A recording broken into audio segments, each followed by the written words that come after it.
중동 방산 시장이 아랍에미리트와 한국 때문에 지금 발칵 뒤집어졌습니다. 이건 말이 안 되는 계약입니다. 아랍에미리트 정부가 미국도 프랑스도 아닌 한국에게만 92조 원짜리 국방 파트너십을 통째로 넘겼기 때문입니다. 적대 세력의 미사일과 드론 수백 개가 두바이를 향해 쏟아지던 그날 새벽, 수조 원짜리 서방 방어망은 뭘 했습니까? 먹통이었습니다. 프랑스 레이더 사망, 미국 기술진 패닉, 성명서 한 장 낼 시간도 없었습니다. 딱 하나만 살아있었습니다. 서방이 동양의 장난감 총이라 비웃었던 그 무기. 20분 만에 날아오던 미사일과 드론을 압도적으로 격추. 뒤늦게 92조 원을 들고 달려온 프랑스에게 아랍에미리트 장관은 냉혹하게 말했습니다. 비가 쏟아질 때 전화를 안 받더니 해가 쨍쨍한 지금 우산을 들고 오셨군요. 며칠 뒤 아랍에미리트 국민의 한국 호감도는 역대 최고를 찍었습니다. 하지만 이 92조 원의 시작은 미사일이 아니었습니다. 17년 전 프랑스가 낡은 자전거라 비웃었던 그 사막에 답이 있습니다. 그 피땀의 약속이 어떻게 중동의 심장을 통째로 얻어냈는지 지금부터 시작합니다. 제 이름은 타리크 알 함마디입니다.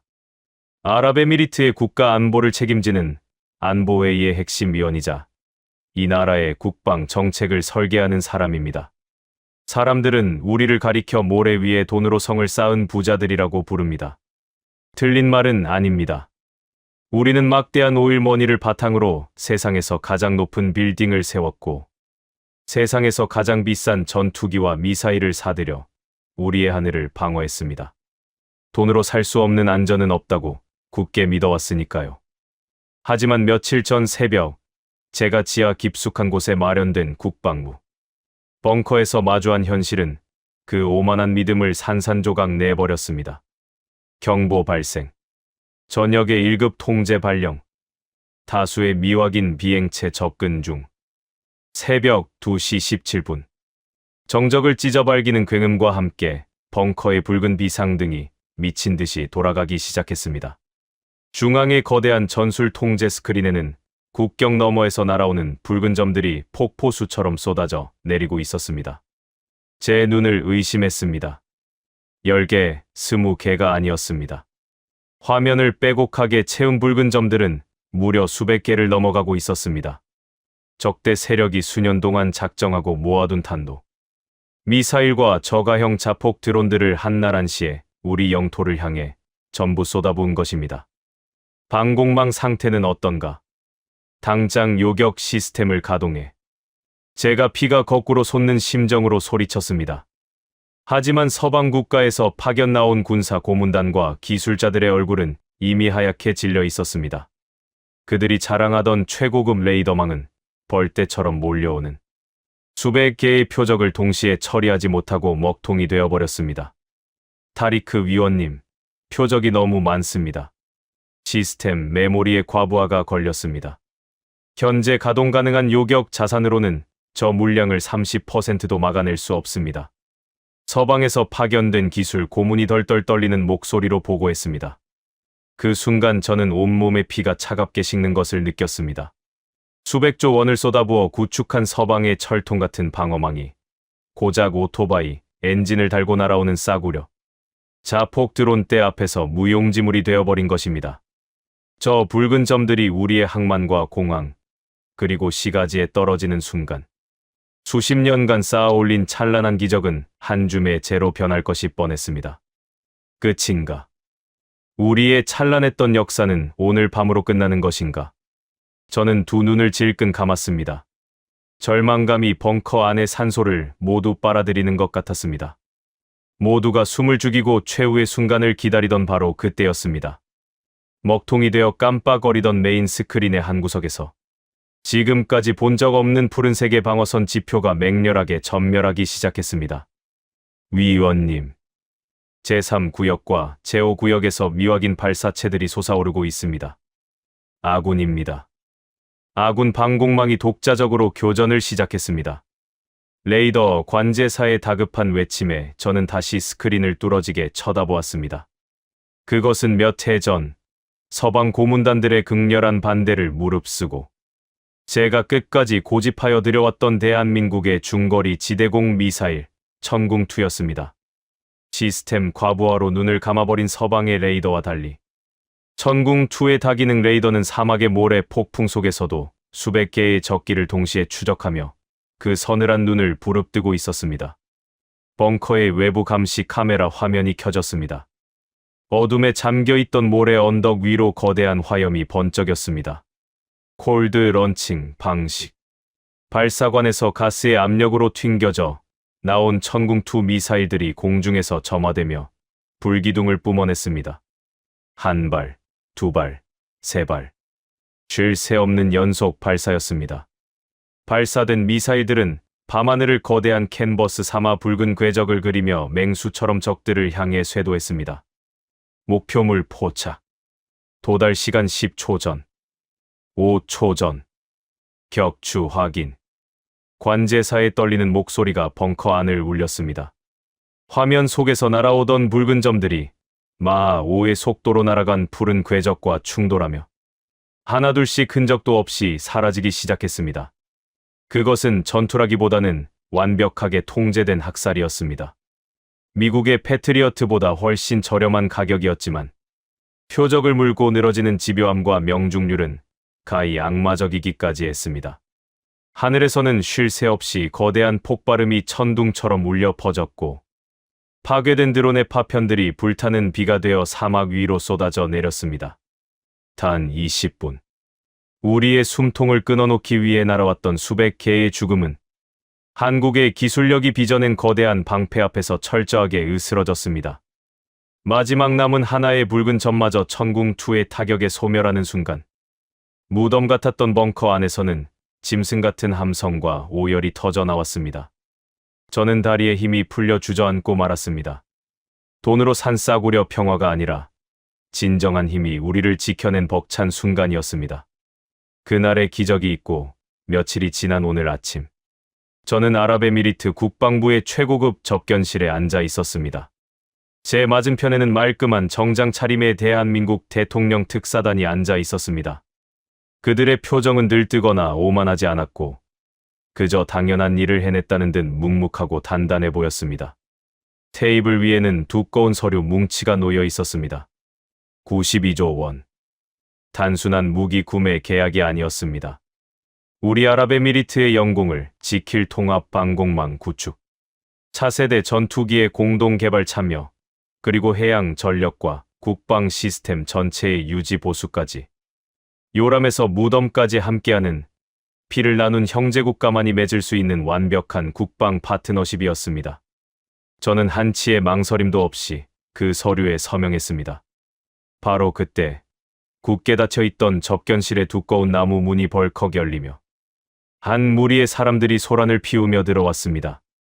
프랑스의 거대 방산업체 최고의 임원인 아르노 로랑과 그의 수행원들이었습니다.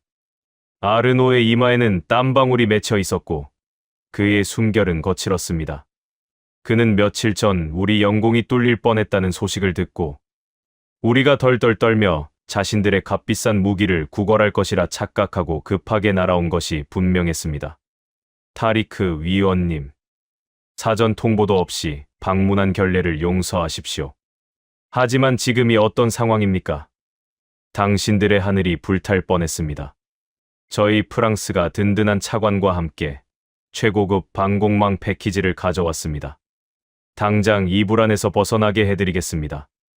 아르노는 구원자라도 되는 양거만한 미소를 지으며 테이블 위로 화려한 팸플릿을 들이밀었습니다. 저는 그 팸플릿을 손가락으로 가볍게 밀어내며 턱을 괴었습니다. 그리고 그를 향해 차갑고 단호한 목소리로 말했습니다. 아르노, 참으로 부지런하시군요. 하지만 늦었습니다. 비가 미친 듯이 쏟아질 때 당신들은 제 전화를 받지 않았죠. 그런데 비가 다 그치고 해가 쨍쨍한 지금, 이제야 젖은 우산을 들고 나타나셨군요. 그 우산, 당신들이나 쓰십시오. 아르노의 거만했던 미소가 순식간에 일그러졌습니다.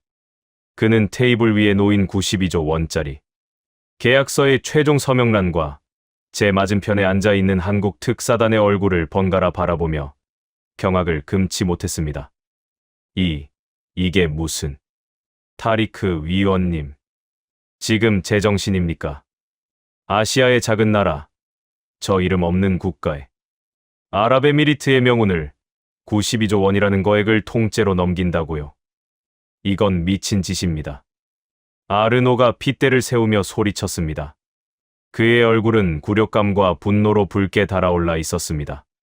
저는 자리에서 천천히 일어났습니다. 그리고 품 안에서 낡고 색이 바랜 사진 한 장을 꺼내 테이블 위에 올려놓았습니다. 사진 속에는 섭씨 50도가 넘는 열사의 사막 한가운데서 모래먼지를 뒤집어 쓴 채 안전모를 쓰고 활짝 웃고 있는 한 한국인 남자가 있었습니다. 당신들은 영원히 모를 겁니다. 이 미친 짓이 아니라 세상에서 가장 위대한 선택이 어떻게 시작되었는지 말입니다. 저는 아르노의 흔들리는 눈동자를 똑바로 응시했습니다. 마음속 깊은 곳에서 뜨거운 불길이 치솟는 것 같았습니다. 이 완벽하고도 절대적인 믿음은 며칠 전의 요격 성공 하나만으로 이루어진 것이 아니었습니다. 시계를 17회 전 펄펄 끓어오르던 붉은 사막으로 아무도 한국을 믿어주지 않았던 그 처절하고 외로웠던 시간으로 되돌려야겠습니다. 우리가 왜 이 작은 나라의 사람들을 우리 조국의 형제로 맞이하게 되었는지, 그 눈물겨운 전설의 시작을 말입니다. 그해 겨울, 아부다비 중심가에 위치한 7성급 호텔의 그랜드 볼룸은 세상에서 가장 비싼 향수. 냄새와 시가 연기로 가득 차 있었습니다. 바닥에는 최고급 페르시아 양탄자가 깔려 있었고, 천장에서는 수만 개의 크리스털로 장식된 거대한 샹들리에가 눈이 부시도록 찬란한 빛을 쏟아내고 있었습니다.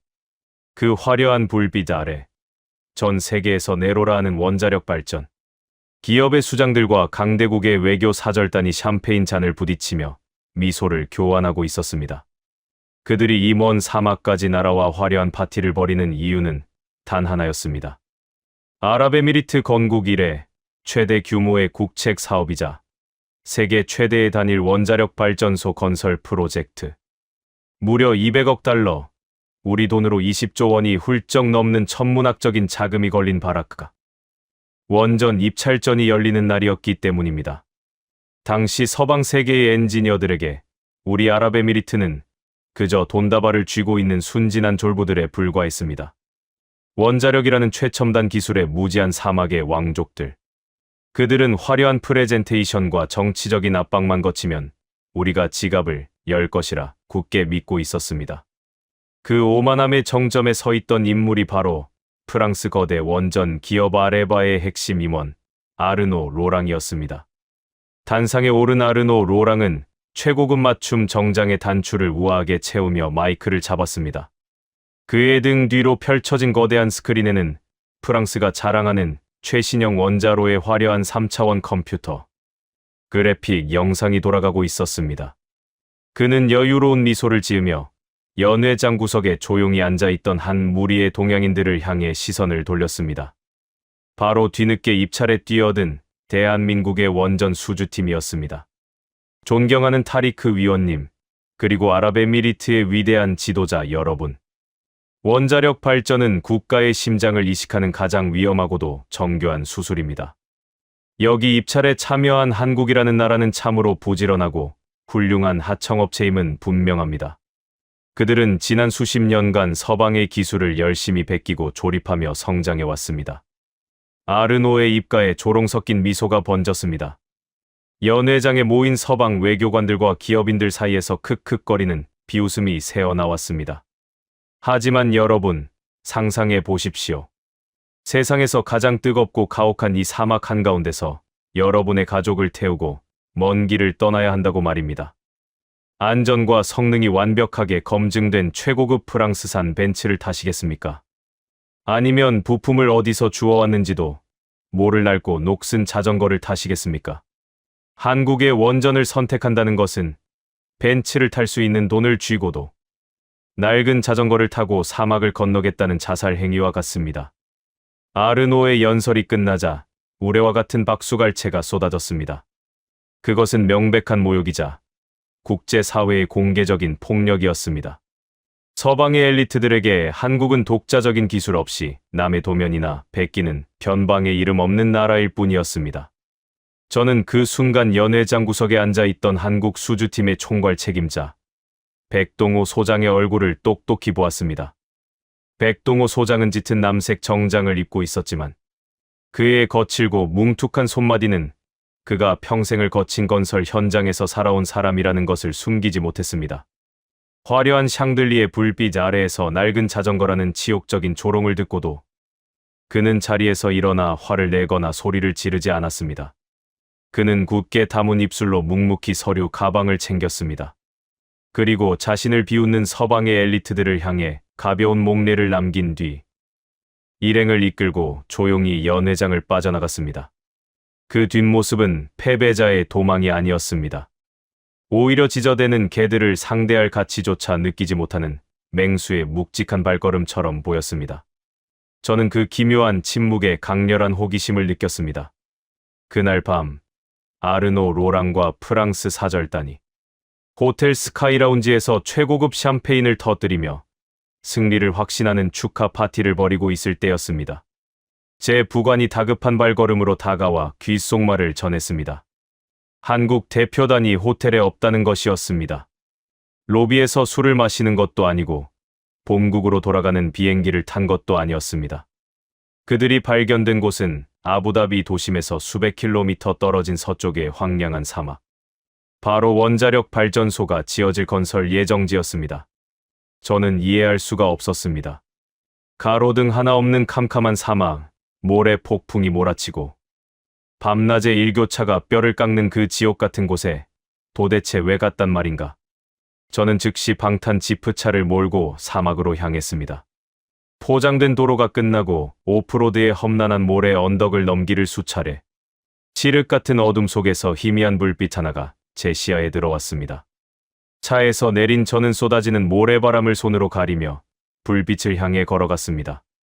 그리고 그곳에서 저는 평생 잊지 못할 충격적인 광경을 목격했습니다. 섭씨 40도를 오르내리는 사막의 척박한 밤. 백동호 소장과 한국의 엔지니어들은 화려한 정장을 벗어 던지고 땀과 모래먼지에 찌든 작업복 차림으로 사막 한가운데에 임시 텐트를 치고 있었습니다.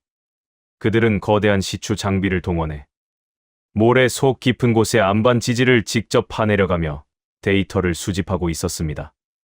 에어컨이 나오는 호텔방에서 3차원 그래픽을 돌리며 입으로만 안전을 떠들던 서방의 학자들과는 완전히 다른 세계의 사람들이었습니다. 백 소장, 지금 여기서 대체 뭘 하는 겁니까? 입찰 결과는 아직 나오지도 않았소. 제가 다가가 묻자 백동호 소장은 헤드랜턴을 벗으며 제게 흙투성이가 된 손을 내밀었습니다. 그의 이마에는 굵은 땀방울이 맺혀 있었고 작업복은 이미 소금기로 하얗게 얼룩져 있었습니다. 타리크 위원님, 원전은 컴퓨터 그래픽이나 번지르르한 말솜씨로 짓는 게 아닙니다. 이 거대한 모래 사막 아래에 얼마나 단단한 안반이 숨어 있는지, 지진이나 해일의 위험은 없는지 우리가 직접 땅을 파보고 두 눈으로 확인해야 직성이 풀려서 말입니다. 그는 투박한 플라스틱 컵에 미지근한 물을 따라 제게 건네며 말을 이었습니다. 아까 연회장에서 그 프랑스 친구가 그러더군요. 우리는 낡은 자전거라고요. 맞습니다. 우리는 벤츠처럼 에어컨 빵빵하게 나오고 푹신한 가죽 시트가 깔린 우아한 차는 아닐지도 모릅니다. 하지만 타리크 위원님, 한번 생각해 보십시오. 기름이 떨어지고 부품이 고장나면 멈춰버리는 벤츠는 이 거친 사막을 절대 건너지 못합니다. 하지만 자전거는 다릅니다. 두 다리에 힘만 있다면 심장이 터질 것 같은 고통을 참아내며 페달을 밟을 의지만 있다면 자전거는 기어코 사막을 건너 목적지에 도착합니다. 백 소장의 눈빛은 사막의 밤하늘에 떠있는 별빛보다 더 매섭게 빛나고 있었습니다. 우리는 팸플릿이나 환상을 팔러 온 것이 아닙니다. 우리는 약속을 팔러 왔습니다. 정해진 기간 안에 정해진 예산으로 무슨 일이 있어도 반드시 이 사막 위에 기적을 세우겠다는 약속. 그것이 우리 대한민국이 살아온 방식입니다. 그 투박하지만 피 끓는 목소리를 듣는 순간 제 머릿속을 강타하는 거대한 깨달음이 있었습니다. 서방의 엘리트들은 매뉴얼과 계산기로 건물을 짓지만 눈앞에 이 한국인들은 자신들의 피와 땀, 그리고 목숨을 걸고 약속을 짓는 사람들이라는 것을 말입니다. 저는 그날 밤 텐트 안에서 백 소장이 건넨 미지근한 물 한 모금을 마시며 마음속으로 이미 입찰의 승자를 결정했습니다. 낡고 부서질지언정 우리와 함께 사막의 모래바람을 정면으로 뚫고 나갈 진정한 동반자를 찾은 것입니다. 얼마 후 전 세계 언론은 아랍에미리트가 원전 종주국 프랑스를 버리고 아시아의 다크호스 한국의 손을 잡았다는 대이변을 대서특필했습니다. 아르노 로랑은 불그락푸르락 화를 내며 짐을 쌌고 서방 언론들은 일제히 한국이 절대 공사 기간을 맞추지 못할 것이라며 저주에 가까운 조롱을 퍼부었습니다. 하지만 기쁨의 샴페인을 터뜨리기엔 너무나 일렀습니다. 계약서에 서명한 잉크가 채 마르기도 전에 우리는 곧바로 진짜 지옥의 문을 열게 되었습니다. 바라카. 아랍어로 축복이라는 뜻을 가진 그 척박한 땅은 이름과는 정반대로 인간의 접근을 허락하지 않는 죽음의 사막이었습니다. 여름이 다가오자 한낮의 기온은 섭씨 50도를 우습게 넘어섰고 지열은 70도까지 끌어올랐습니다. 하늘에서는 태양이 살갗을 태울듯이 내리쬐었고 땅에서는 숨을 들이마실 때마다 폐부를 찌르는 뜨거운 모래바람이 불어닥쳤습니다. 이런 곳에서 세계 최대 규모의 원자력 발전소를 짓는다는 것은 처음부터 미친 짓에 가까웠습니다. 달궈진 쇠파이프를 맨손으로 잡으면 그 자리에서 살점이 익어 화상을 입을 정도였습니다. 에어컨이 가동되는 서늘한 사무실에서 설계 도면만 들여다보던 서방의 엔지니어들은 현장에 파견된 지 며칠도 버티지 못하고 짐을 싸서 고국으로 도망치기 일쑤였습니다. 하지만 이 지옥의 불가마 속에서 절대 도망치지 않는 사람들이 있었습니다. 바로 백동호 소장을 필두로 한 수천 명의 대한민국 건설 노동자들과 기술진이었습니다. 제가 현장 점검을 위해 바라카 사막을 방문했던 어느 날 오후의 일입니다. 방열복과 특수 고글로 중무장하고도 숨이 턱턱 막히는 열기 속에서 저는 믿을 수 없는 광경을 목격했습니다. 섭씨 50도의 폭염 아래 한국의 기술자들은 무거운 안전장비를 겹겹이 챙겨 입고 거대한 원자로의 돔을 올리기 위해 땀을 비오듯 쏟으며 콘크리트를 타설하고 있었습니다. 그들의 작업복은 이미 땀과 모래먼지가 엉겨붙어 갑옷처럼 뻣뻣해져 있었고 탈진을 막기 위해 쉴 새 없이 소금물을 들이켜며 악착같이 버티고 있었습니다. 서양의 노동자들이라면 당장 파업을 선언하고도 남을 가혹한 환경이었지만 한국인들의 사전에는 포기나 지연이라는 단어가 아예 존재하지 않는 것 같았습니다. 하지만 자연의 가혹함보다 우리를 더 괴롭혔던 것은 서방 세계의 지독한 조롱과 멸시였습니다. 입찰에서 패배하고 돌아갔던 프랑스 아레바의 아르노 로랑은 세계적인 경제 매체와의 인터뷰에서 공개적으로 한국을 깎아내렸습니다. 원자력 발전소는 아파트나 뚝딱 지어내는 싸구려 토목공사가 아닙니다. 저는 최고급 보르도 와인 10병을 걸고 장담할 수 있습니다. 한국은 절대 약속한 기한을 맞추지 못할 것입니다. 공사 기간은 최소 5년 이상 지연될 것이고 건설 예산은 처음 약속했던 것보다 2배 넘게 폭등할 것입니다. 아랍에미리트의 수뇌부들은 낡은 자전거를 선택한 대가를 아주 뼈저리게 치르게 될 것입니다. 서방의 유력 언론들도 아르노의 말에 동조하며 매일같이 부정적인 기사를 쏟아냈습니다. 사막의 지반이 무너질 것이다. 한국의 부품에 치명적인 결함이 발견될 것이다. 그들의 저주는 집요하고 악랄했습니다. 저 역시 매일 밤 불안감에 시달려야 했습니다. 만약 저들의 말대로 공사가 지연되거나 안전에 문제가 생긴다면 이 프로젝트를 주도했던 저의 정치적 생명은 끝나는 것은 물론이고 국가 경제에도 돌이킬 수 없는 치명상을 입히게 될 것이 분명했기 때문입니다. 엎친 데 덮친 격으로 가장 끔찍한 위기는 사막이 아니라 수만 킬로미터 떨어진 한국의 수도 서울에서 터져 나왔습니다. 몇 해의 시간이 흐르고 한국의 정권이 바뀌면서 갑작스럽게 국가의 에너지 정책이 완전히 뒤집히는 사태가 발생한 것입니다. 이른바 탈원전 정책이었습니다.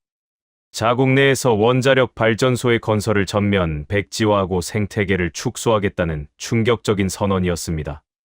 그 뉴스를 접한 날 아랍에미리트 수뇌부는 발칵 뒤집혔습니다. 자국에서도 포기하는 원전을 남의 나라 사막에 제대로 지어줄 리가 만무하다는 공포가 엄습했습니다. 실제로 한국 내의 원전 관련 산업 생태계가 크게 흔들리면서 바라카 현장에도 적잖은 긴장감이 감돌기 시작했습니다. 저는 눈앞이 캄캄해졌습니다. 아르노 로랑의 저주가 현실이 되는 것 같았습니다. 저는 당장 백동호 소장에게 전화를 걸어 미친 듯이 소리쳤습니다. 백 소장, 이게 도대체 무슨 일입니까? 당신네 나라 정부가 원전을 포기한다는데 우리 바라카는 도대체 어떻게 되는 겁니까? 부품 공급에 문제가 생기면 공사는 올스톱 아닙니까? 서방의 언론들이 우리를 향해 미친 듯이 비웃고 있습니다. 당장 명확한 대답을 내놓지 않으면 계약을 파기할 수도 있습니다. 수화기 너머에서는 한동안 무거운 침묵이 흘렀습니다. 거친 모래바람 소리만이 귓전을 때렸습니다. 그리고 이내 백동호 소장의 낮고 단단한 목소리가 들려왔습니다. 타리크 위원님, 정권은 바뀔 수 있고 정책은 흔들릴 수 있습니다. 하지만 우리 대한민국 기술자들의 약속은 한치도 흔들리지 않습니다.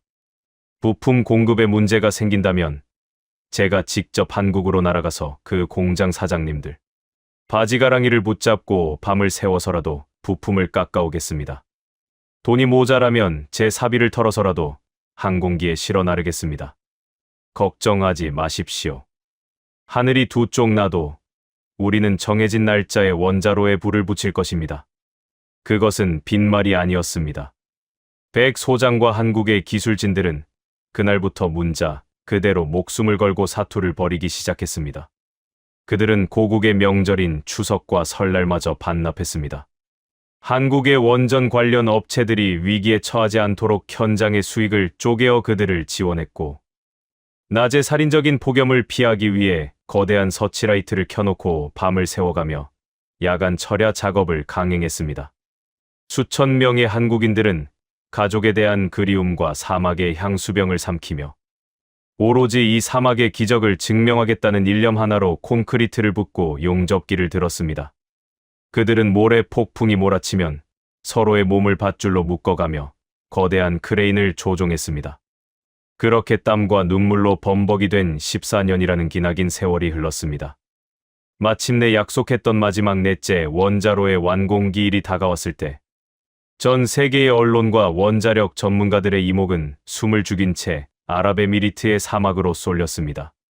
아르노 로랑을 비롯한 서방의 경쟁자들은 지금이라도 한국이 백기를 들고 연장 신청을 할 것이라며 조롱 섞인 기사들을 준비하고 있었습니다. 하지만 결과는 전 세계를 완벽한 충격과 경악에 빠뜨렸습니다. 온 타임, 온 버젯, 단 하루의 지연도 없이, 단일, 달러의 예산 초과도 없이 사막 한가운데 4기의 거대한 원자력 발전소가 완벽한 위용을 드러낸 것입니다. 세계 원전 역사상 단 한 번도 존재한 적 없었던 전무후무한 기적이었습니다. 한국인들이 이룩한 이 거대한 성취 앞에 우리를 비웃던 서방 세계는 그야말로 철퇴를 맞은 듯 침묵했습니다. 그들이 최고급 벤츠라 자랑하던 프랑스의 자국 내 원전 건설은 10년이나 지연되며 예산이 3배로 폭등했고, 미국의 거대 원전 기업은 공기를 맞추지 못해 결국 파산하고 말았습니다. 오직 그들이 낡은 자전거라 조롱했던 대한민국만이 그 지옥 같은 모래 폭풍을 뚫고 가장 먼저 결승선을 통과한 유일한 승리자가 된 것입니다. 아랍에미리트 전체 전력의 25%를 책임지게 될 상업 운전 개실. 통제실의 거대한 스크린에 전력 생산 수치가 무한대로 솟구치고 수십만 개의 전구에 일제히 눈부신 불빛이 들어왔을 때 곁에 서 있던 무함마드 빈 자이드 대통령의 두 눈에는 뜨거운 눈물이 고여 있었습니다.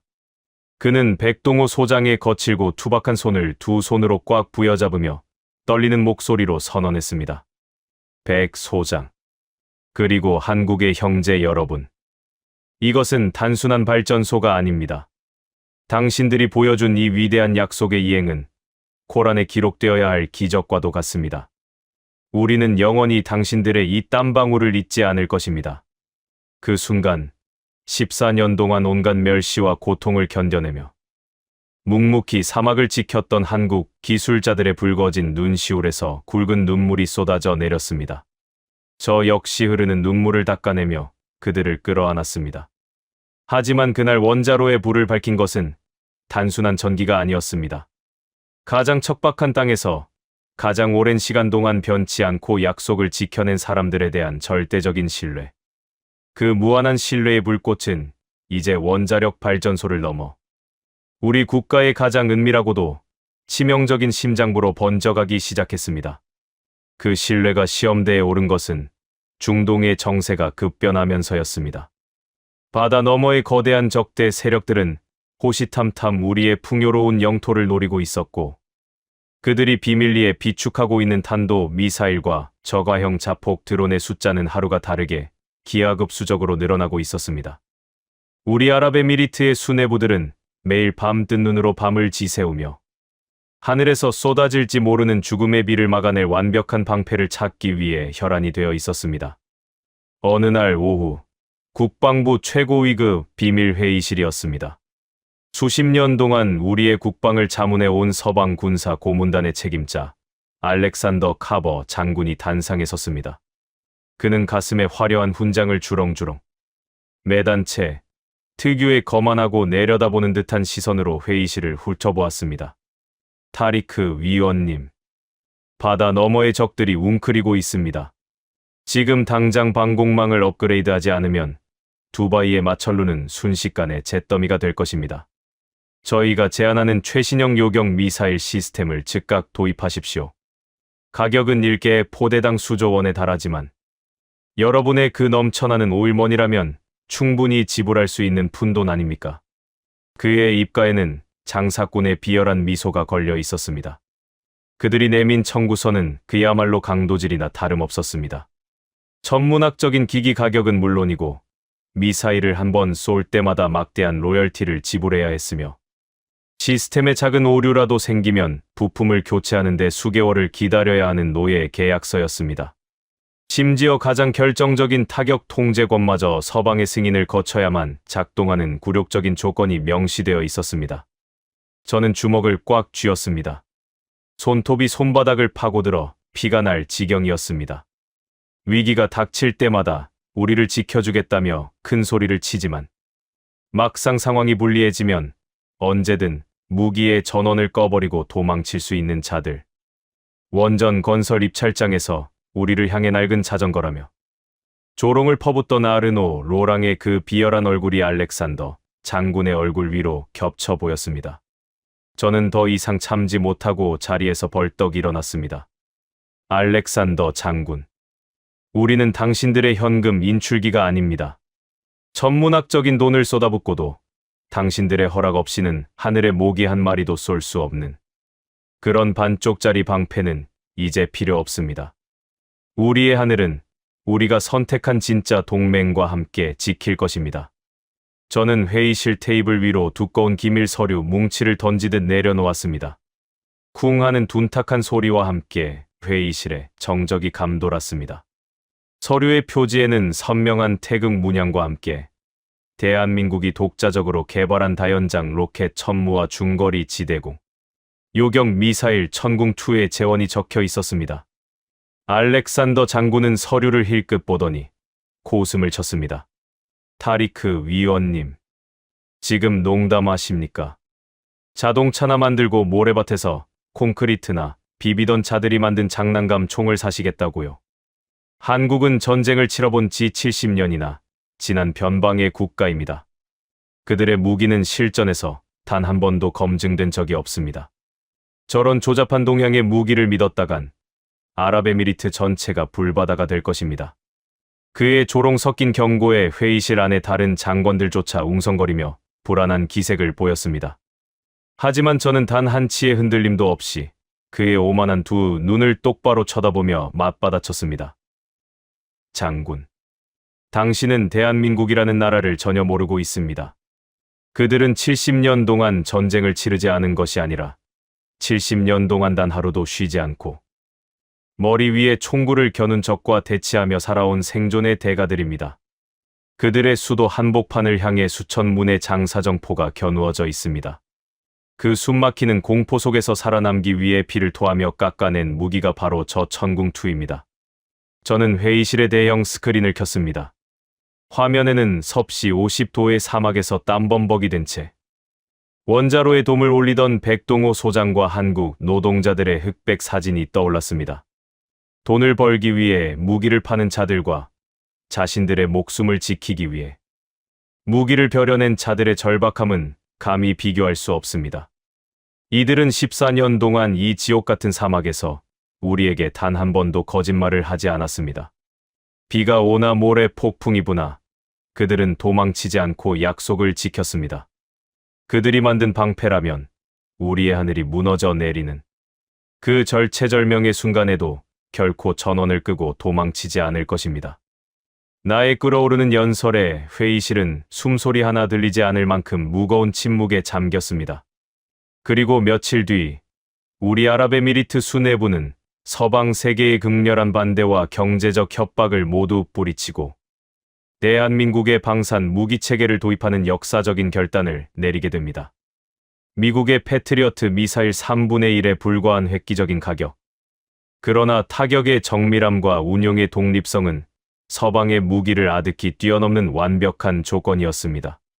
계약이 성사되고 얼마 지나지 않아 한국의 군사 기술진들이 사막의 군사기지로 속속 도착하기 시작했습니다. 그들은 과거 서방의 군사 고문단들처럼 최고급 호텔과 에어컨이 나오는 지프차를 요구하지 않았습니다. 원전을 지을 때 보았던 그 묵묵한 모습 그대로 그들은 모래먼지가 날리는 군사기지 한 구석에 간이 침대를 놓고 밤을 새워가며 레이더의 주파수를 아랍에미리트의 가혹한 기후 환경에 맞게 조율하기 시작했습니다. 우리가 곤히 잠든 새벽에도 사막의 열기가 끓어오르는 한낮에도 한국의 기술진들은 천궁2의 발사대 옆에 쪼그려 앉아 수만 가닥의 배선을 일일이 확인하고 또 확인했습니다. 그들의 눈빛에는 단순히 물건을 팔러 온 상인의 계산이 아니라 형제의 집을 지켜주겠다는 결연한 의지가 담겨 있었습니다. 그렇게 우리의 영공 깊숙한 곳에 한국인들이 심어놓은 보이지 않는 강철의 씨앗들이 조용히 뿌리를 내리고 있었습니다. 그리고 마침내 운명의 날이 다가왔습니다. 시간이 흘러 다시 며칠 전에 그 악몽 같았던 새벽으로 돌아갑니다. 지하 깊숙한 벙커 상황실. 사이렌이 귓막을 찢을듯이 울려 퍼지고 거대한 메인 스크린에 바다 너머에서 쏟아져 들어오는 수백 개의 붉은 점들이 폭풍우처럼 나타났던 바로 그 순간입니다. 적기 침성. 탄도미사일 137발, 자폭 드론 다수. 일제히 남아 중. 방어선까지 도달 시간 3분 전. 피를 말리는 카운트다운이 시작되었습니다. 벙커 안의 모든 사람들은 공포에 질려 얼어붙었고 수조 원을 들여 사들였던 서방의 최신형 레이더는 하늘을 뒤덮은 물량 공세의 데이터를 감당하지 못하고 검은 화면으로 꺼져버렸습니다. 알렉산더 장군이 파견했던 서방의 기술자들은 패닉에 빠져 머리를 감싸 쥐고 있었습니다. 모든 것이 끝났다고 생각했던 바로 그 지옥의 문턱. 하지만 벙커의 가장 후미진 구석, 조명조차 제대로 닿지 않는 콘솔 앞에 앉아있던 한국의 오퍼레이터들은 미동조차 하지 않았습니다. 그들의 모니터에는 오류 메시지 대신 사막의 열기를 뚫고 쏘아올린 선명하고도 차가운 푸른색의 타격망이 살아 숨쉬고 있었습니다. 한국 측 통제 관제사가 헤드셋을 고쳤으며 놀랍도록 차분하고 서늘한 목소리로 입을 열었습니다. 과연 한국의 기술자들이 사막의 모래바람 속에 묻어둔 이 강철의 방패는 하늘을 새까맣게 뒤덮은 죽음의 메뚜기 떼를 막아낼 수 있을까요? 이제 곧 전 세계 군사 전문가들의 턱을 빠지게 만들 전율의 카타르시스가 시작됩니다. 지하 벙커의 공기는 차갑게 얼어붙어 있었습니다. 불과 몇 분 전까지만 해도 거만하게 우리를 내려다보며 수조 원짜리 청구서를 들이밀었던 서방의 알렉산더 장군은 새하얗게 질린 얼굴로 덜덜 떨며 모니터만 바라보고 있었습니다. 그의 입술은 바싹 타들어가고 있었고 그들이 자랑하던 최첨단 시스템의 화면은 데이터 과부하를 견디지 못하고 검게 죽어 있었습니다. 메인 스크린에 표시된 적의 궤적은 이미 방어선의 한계치를 뚫고 우리 영토의 심장부인 두바이와 아부다비를 향해 미친 듯이 쏟아져 내리고 있었습니다. 137발의 탄도 미사일과 수백 대의 자폭 드론. 단 1분 뒤면 세계에서 가장 화려한 마철 로버즈 아라랍은 불타는 뼈대만 남게 될 것이고 거대한 제베랄리 항만은 잿더미가 되어 바다로 가라앉을 참이었습니다. 벙커 안의 장관들은 비명을 지르며 바닥에 주저앉았고 누군가는 절망에 빠져 알라의 이름만을 부르짖고 있었습니다. 솔직히 고백하겠습니다. 그 순간 저의 두 다리도 젤리처럼 흔들리고 있었습니다. 머릿속에는 오늘 아침 집을 나서기 전 잠든 제 어린 딸의 얼굴이 번쩍 스쳐 지나갔습니다. 그 아이가 자고 있는 집 위로 탄도 미사일이 떨어진다면 생각만으로도 심장이 으깨지는 것 같았습니다. 모든 것이 끝났다고 체념하려던 바로 그 찰나. 벙커 한 구석에서 묵묵히 자리를 지키고 있던 한국인 오퍼레이터의 서늘하고도 또렷한 목소리가 정적을 갈랐습니다. 표적 궤적 계산 완료. 전궁2 다기능 레이더. 전 표적 동시 추적 유지 중. 전 포대. 교전 준비 끝났습니다. 저는 고개를 휙 돌렸습니다. 벙커의 가장 후미진 구석, 조명조차 제대로 닿지 않는 보조 콘솔 앞이었습니다. 3명의 한국인 오퍼레이터가 미동조차 하지 않고 각자의 모니터에 시선을 고정한 채 앉아 있었습니다. 방금 전까지 울부짖고 머리를 감싸 쥐고 있던 벙커의 나머지 사람들과는 완전히 다른 세계에 속한 사람들이었습니다. 가장 놀라운 것은 그들의 모니터였습니다. 서방 시스템이 검은 화면으로 죽어버린 그 순간에도 한국 콘솔에는 오류 메시지 대신 선명하고도 차가운 푸른색의 타격망이 살아 숨 쉬고 있었습니다. 수백 개의 붉은 점들이 실시간으로 추적되고 각각의 궤도 예측선이 가느다란 실처럼 그어지며 요격 우선순위가 자동으로 매겨지고 있었습니다.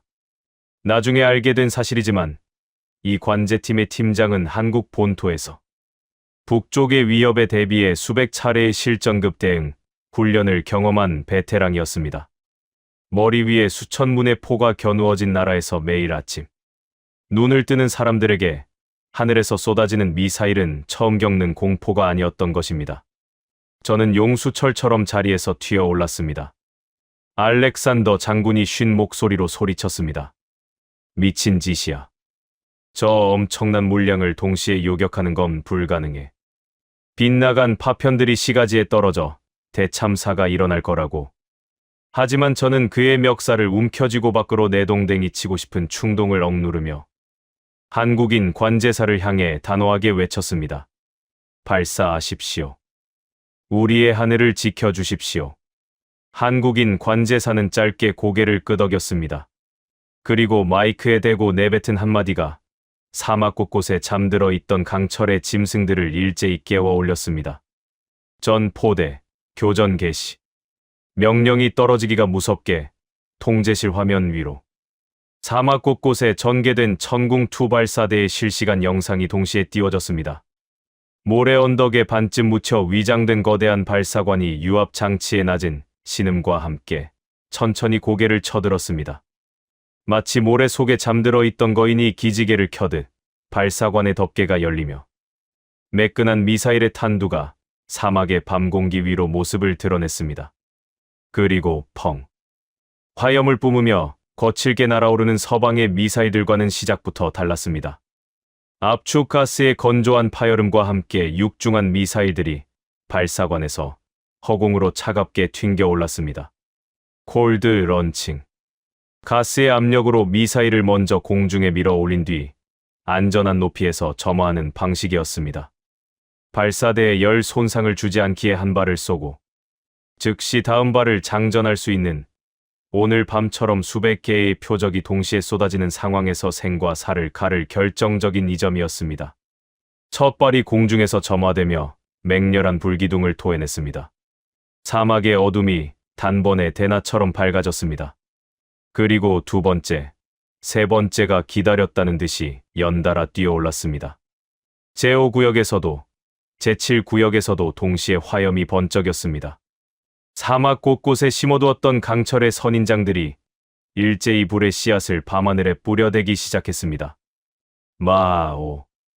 속의 5배라는 짐승 같은 속도로 밤하늘을 찢어발기며 솟구쳐 오른 푸른 궤적들은 마치 사냥감을 쫓는 굶주린 맹수처럼 적의 미사일과 드론들을 향해 무자비하게 돌진했습니다.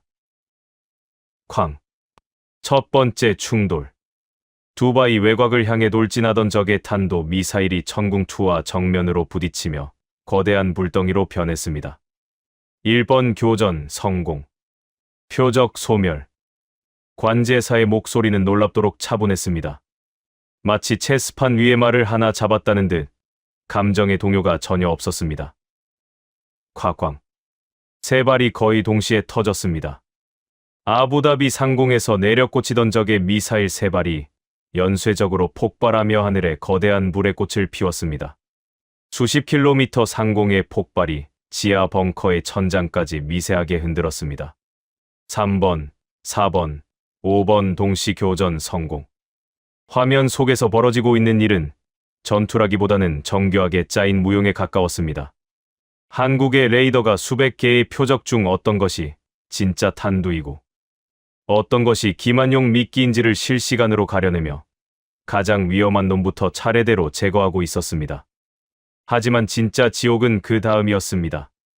탄도 미사일 뒤를 이어 수백 대의 자폭 드론 떼가 해수면 바로 위에 초저고도로 밀려들어 오기 시작한 것입니다.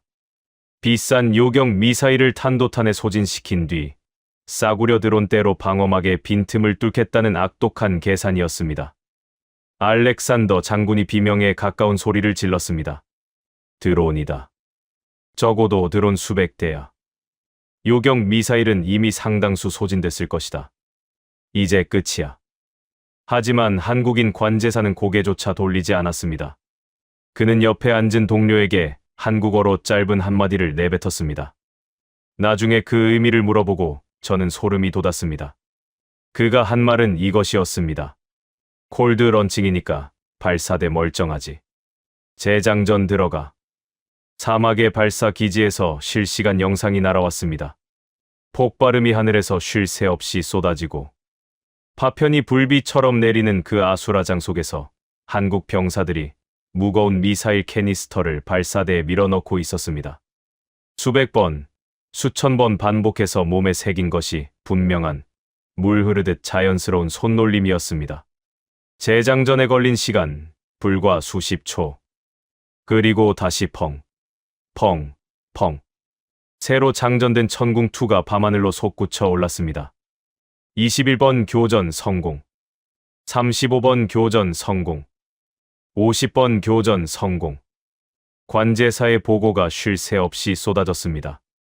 벌떼처럼 밀려오던 수백 대의 자폭 드론들은 천궁2의 폭발 파편망에 걸려 주풍낙엽처럼 흩어졌습니다. 기만체를 뿌리며 교란을 시도하는 적의 미사일도 소용없었습니다. 사막의 모래 폭풍 속에서도 한번 문. 사냥감은 절대 놓치지 않는 한국의 레이더는 적의 심장부에 정확히 타격 좌표를 꽂아 넣었습니다. 저는 그 순간 벙커 한 구석에서 기묘한 장면을 목격했습니다. 한국인 오퍼레이터 중 가장 젊어 보이는 청년이 왼손으로는 쉴 새 없이 키보드를 두드리면서 오른손으로 가슴 주머니에서 무언가를 꺼내 잠깐 들여다보았습니다. 나중에 알게 되었습니다. 구겨진 가족 사진이었습니다. 한국에 두고 온 아내와 아직 걸음마를 배우고 있을 어린 아들. 그 청년은 전쟁터 한복판에서 사랑하는 가족의 얼굴을 한번 보고는 사진을 다시 주머니에 넣었습니다. 그리고 아무 일도 없었다는 듯이 시선을 모니터로 되돌렸습니다. 저 청년도 오늘 아침 제가 잠든 딸아이를 바라보았던 것과 똑같은 마음이었을 것입니다. 돌아가고 싶은 사람이 있기에 이 자리를 지키는 것이라고. 70번 교전 성공. 83번 교전 성공. 스크린 속 붉은 점들이 눈에 보이는 속도로 성겨지고 있었습니다. 단 한 발의 오발도 없었습니다. 단 한 기의 적기도 시가지 중심부에 닿지 못했습니다. 20분에 걸친 맹렬한 폭풍이 지나가고 스크린 속 붉은 점들이 지우개로 지운 듯 완벽하게 사라졌을 때 벙커 안은 차마 숨소리조차 내지 못하는 벅찬 경외감으로 가득 찼습니다. 전 구역. 위협 제로. 교전 종료. 관제사가 마지막 보고를 마치는 순간 벙커가 폭발했습니다. 짐승 같은 함성과 오열이 터져 나왔습니다. 장관들이 서로를 끌어안았고 군인들은 주먹을 허공에 내지르며 소리쳤습니다. 저는 다리에 힘이 풀려 의자에 주저앉고 말았습니다. 돈으로 산 싸구려 평화가 아니라 진정한 힘이 우리를 지켜낸 벅찬 순간이었습니다. 알렉산더 장군은 다리에 힘이 풀려 주저앉은 채 멍하니 모니터만 바라보고 있었습니다. 그의 오만했던 콧대는 완전히 부러져 버렸습니다. 저는 그를 향해 차갑게 내뱉었습니다. 보셨습니까, 장군? 당신들이 낡은 장난감이라 비웃었던 저 무기가 오늘 밤 당신들의 목숨과 우리 조국의 역사를 구했습니다. 이제 짐을 싸서 당신들의 고향으로 돌아가십시오. 다음 날 아침, 태양은 여느 때와 다름없이 두바이의 화려한 마천루 위로 눈부시게 떠올랐습니다. 세계 국제선 여객 수 1위를 자랑하는 공항은 다시 활기를 띠었고 사람들은 평온한 일상으로 돌아갔습니다. 하지만 거리를 걷는 아랍에미리트 국민들의 가슴 속에는 어젯밤의 기적이 깊고 선명하게 새겨져 있었습니다. 자신들의 하늘을 지켜낸 것이 서방의 강대국이 아니라 저 멀리 아시아 동쪽 끝의 대한민국이라는 사실을 말입니다. 그날 오후 두바이 중심가의 한 대형 전자제품 매장에서는 묘한 풍경이 벌어지고 있었습니다. 머리에 하얀 터번을 두른 에미라티 노인이 매장 직원의 손을 붙잡고 호통을 치고 있었습니다.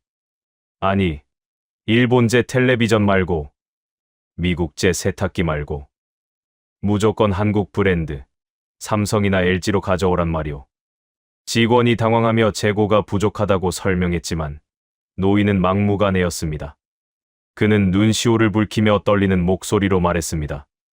어젯밤 한국이 만든 그 미사일이 내 어린 손주가 자고 있던 지붕 위에서 적의 폭탄을 떨어뜨렸어. 우리 가족의 목숨을 구해준 그 위대한 나라가 만든 냉장고가 텔레비전이 어떻게 나쁠 수가 있겠소. 나는 이제부터 죽을 때까지 내 집의 모든 물건을 한국산으로 바꿀 것이오. 이것은 단지 한 노인의 이야기가 아니었습니다.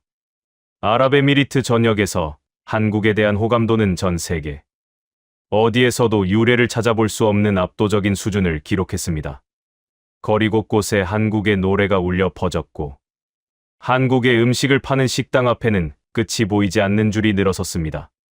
우리 정부는 두바이 한복판에 한국의 문화와 기술, 그리고 의료와 방산을 모두 집약한 초대형 복합 도시의 건설 구상을 전격적으로 발표했습니다. 제가 아르노 로랑의 면전에서 92조 원이라는 천문학적인 방산 투자 계약서에 서명할 수 있었던 이유. 그것은 단순히 무기의 성능이나 가성비 때문만이 아니었습니다. 무기 너머에 있는 그 나라 사람들의 진심, 피를 나눈 형제라는 완벽한 신뢰가 있었기 때문입니다. 그리고 며칠 뒤, 저는 아랍에미리트를 대표하는 대통령 특사 자격으로 대한민국의 수도 서울행 비행기에 올랐습니다. 서울의 한 대형 공연장에서는 17회 전 사막에서 시작된 기적, 바라카 원전 14년의 사투를 담은 다큐멘터리의 시사회가 열리고 있었습니다. 수많은 불빛이 쏟아지는 단상 아래 이제는 머리가 하얗게 센 백동호 소장과 한국의 기술자들이 앉아 있었습니다. 저는 아랍에미리트 최고의 영예를 상징하는 황금 훈장을 가슴에 품고 단상 위로 올라갔습니다. 마이크를 잡은 제 손이 가늘게 떨리고 있었습니다.